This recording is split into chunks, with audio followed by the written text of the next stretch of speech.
Hey Paul, hope you're doing well. Let's go ahead and dive right into your fast lap here. Um, I'll give you a couple little pointers for visual references and stuff to look for. Obviously, Road America is a lot of straightaways into slow corners for the most part, lots of brake zones, and so maximizing those brake zones is really critical. Into turn one, uh, right now you're braking or easing up and then braking kind of the end of pit wall here right about the end of the wall. The very limit for one of these cars, I would say, is pretty much this access road, just up here on the left, and where the orange overlap for the break in the wall is. There's also a corner worker just outside of you. So right about there is like the absolute limit, and maybe in practice or something, that's something to work for and experiment with. Not immediately making that big jump, but trying to get the goal of being down there. Because you do have quite a bit of paved runoff when you get down to the corner. So if you get down here and you're still too hot and you can't quite turn it in, you just stay straight, stay on the brakes for a little bit. You have another 100 feet or so, you can get it slowed up enough and turn through the paved runoff to not make it a big deal.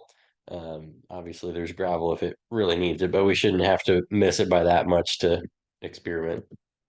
So, I'd start with at least full throttle past the end of the wall, try to get to maybe the end of where the light is on the further right wall, kind of on the other side of the lane. And then get down here a little bit closer to the end of the fence, which is, blocking the corner worker or just before the corner worker. I think there's also a marker board on this side. I don't remember if it's on both sides here or not.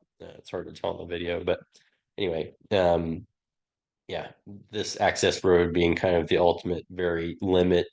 And then getting down here further for your turn in, there's this little strip of asphalt that's about a foot wide that sticks out into the grass to the left. And it's like a unpainted curbing, asphalt curbing. Right as you get to the beginning of that is where you would start to turn in. And so you shouldn't really, all of that curb is going to be further than what you need to use. But right as you start to get to the beginning of that, where we want to turn in, you're a little bit on the later side right now. But you do do a nice job of getting to the apex curve, which is good. You can just use a little bit more of the track out. Pretty much all the track out curves here, we want to at least feel a little bit. There's obviously the very wide ones like we have here. There's some narrow ones like the exit 3. But all these wide ones that are a full lane or car width wide, they ramp up in aggressiveness as you get wider. The first 2, 3 feet or so are pretty mild. So you want to at least go out there, feel that rumble a little bit. You don't have to get to where it's all four wheels on the curb because it gets pretty aggressive there, but do want to use the full width of the road. Down here into 3, doing a pretty good job. I would say your brake point's pretty decent. As you do get more exit speed from 1, it's going to be a little bit tougher to get it slowed down. But here you got the 300 board and then a break in the fence and the Armco just kind of behind this little sign. So you're starting to lift, brake maybe just before that 3.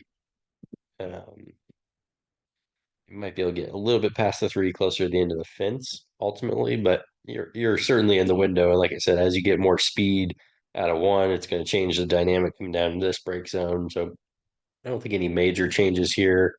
Turn in looks pretty reasonable. Maybe a touch on the early side, but really not too bad. Getting to the apex curve and kind of the second half of it is best. And then again, just pick up throttle nice and early here. Try to commit to it before the apex curve ends and let the car track out. Use that rumble out there. At least touch the painted portion of the rumble kind of as that ends. And it is wider there if you need to. There's a bit of a wider section of curb, but definitely want to use all the road. Then, like you do, just drawing the shorter line down the side of the straightaway. As we get up here to 5, again, not too far off on this break point, I would say. It's hard to read the boards on the video. I can't even tell. I think that was the 500, maybe. This is the 4. No, that's the 3 there. So, I think one of these cars, it's basically maybe 350, but probably not to the 300. You're going to be somewhere in that 400 to 350 range ultimately. And right now, I think you're just a little before the 4. So not far off. There's the 400. So yeah, you're maybe 450 or something like that. Um, so I think you could work it down, get somewhere around the 400 board pretty stable. And I like your line starting kind of middle, working over to the right, starting your turn in at a good spot. We want to be pretty aggressive to try to get up towards the gray curb there at the apex, and then again track it out. We want to make sure we use at least half that curb on the track out to widen our radius a little bit. Pretty solid job up here into turn 6. The one thing I would take note of is we don't want to feel like we need to get to throttle before we get to the apex curb. So that should kind of be our internal cue that we're over slowing the entry a little bit. So just a little bit lighter brake pressure, or slightly later brake to help us carry a little bit of speed over the top of the hill. Obviously, it's a very tricky one since it's blind and lighter and it's easier to lock rears. So I would focus on less pressure first. Don't try to be super late on the brake, but just try carrying a little bit more speed by a little bit less brake. Let it roll some more speed to the apex so that right about now, when we get to that curve, we can start to feed power one time. On the way up here to 7, very fast corner. We really want to try to stay on power until at least the beginning of the little left curve over here. The turn in is right at the end of the curve, and ultimately you can pretty much go full power to the end of the curve and kind of turn, lift and turn at the same time. Um, should be, if any, brake, very quick tap. It should not be a drag. So basically, right as you start to turn in, it's like lift, tap, the brake, turn all the same time, right at the end of the curb. Um, I would focus first on probably just carrying throttle to the beginning of the curb, breathe off, turn at the end of the curb, and maybe no brake at all. I think that length of the curb, lifting off throttle, will be enough to decel the car to turn it in just fine. And then if you want to start carrying the throttle a little bit longer, you might need a little bit of a tap of the brake, just because you'll have made a little bit extra speed. But line wise, looks pretty solid. Likewise, down here into turn 8 looks really good on the brakes, kind of just after the tree, kind of the beginning of the start of the catch fence. All that looks about right.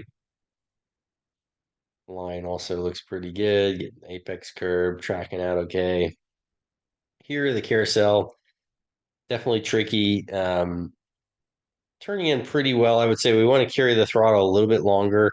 You want to try to be full throttle at least up to the bridge or past. You're kind of starting to breathe out just before the bridge, but the track doesn't really turn until you get under the bridge, and it doesn't really start downhill until a little bit after that. So we want to try to carry in a lot of speed, just breathe off kind of after we go under the bridge.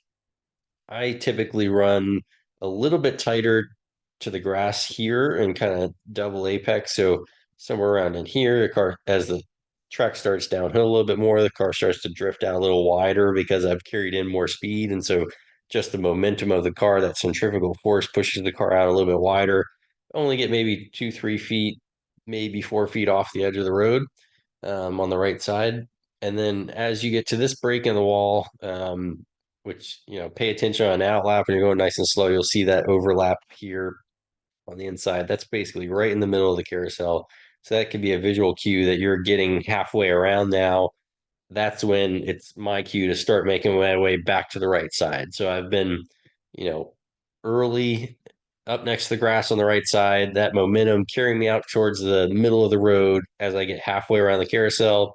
That's my widest spot as I go through that by that break in the wall. And it's also starting a little bit downhill.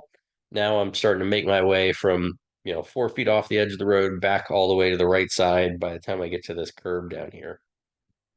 And then just after you get by this curb, the track goes back uphill a little bit towards the exit. So you have to trust that you're going to get a little bit more grip here and we can commit to throttle, even though it feels like it's trying to slide out to the left. Um, as that track goes back uphill, we get a little bit more grip. And so we can commit to throttle earlier than it feels like rather than waiting to see that exit and get all the way out here. So we want to work on as much exit speed from here as possible by committing to throttle and using that uphill at the end of it to, get some grip. Then up here, basically we want to brake at the 200 board, which is this one here, turn at the 100, which is just up here. So right now you're just a little bit early, not bad. You're maybe 220 or something. Um, so a little bit more margin, but not bad. And then you're turning just a little before the one. We could see your hand motion kind of take two little chunks at the turn in. So watch your hand, turn, turn, turn. Um, so we just want to wait for that initial steering input to be at the 100, kind of one smoother motion and stick with it. You won't be too early to the apex curb. And then once you get to the apex, you can get back to power pretty quickly, which you're doing a pretty good job of. I won't push you too hard on using all the road there because I know it's daunting. And then here, we just want to make sure we wait until the car gets straight. You should be able to basically run the same line that you're doing, but just try to stay on power until we get to that straight portion of track, which is going to be after the 500. This is the 500 board here, and a little bit closer to the 400, about there, maybe just before the four, you'll be on the brake. Call it 450 if you want, but try to get the car straight, nice smooth brake, and then slightly earlier turn in. Make sure we get all the way to that gray curb. So not just on the, nipping the yellow and red, but trying to nip the gray curbing and let it track out. Feel the rumble a little bit on the exit there. Then here, in order to set up for 13, the left-hander, we don't really want to like necessarily be on the or too tight to the right side on the bend to the right here. We want to just focus on getting parallel to the straight portion here after the bend in the road. And so if you kind of early apex, then it wants to send the car a few feet left, and it's hard to keep it super tight to the right side. And we want to stay there to try to use as much of the road as possible to open up the radius. So here now you're foot or two off the right side of the road, hurts you a little bit on the way in, not too bad.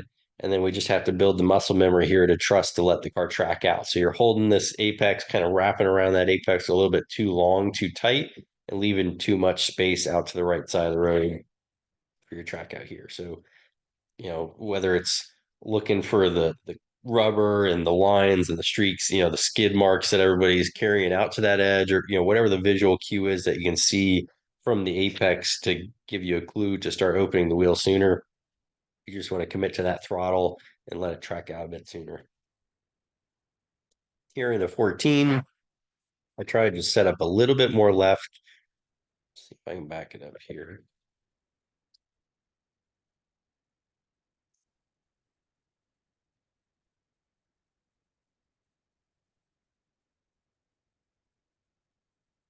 So that overhead board there used to be Kohler, been a few different things. I don't even know what it is now, but you want to be kind of at least center of the car under that, if not a little bit more left. That'll put you more left of center as you start your brake zone and make it easier to get parallel to the left side of the road to set up your turn in.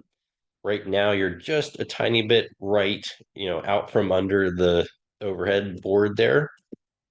You're pretty far right, near the right side grass. And that means if you get all the way to the left side, it's a much more abrupt turn in when you get over there. Whereas if you start over here, a car with more, it's a little bit easier to get parallel to that left side of the road and make it a more gradual turn in.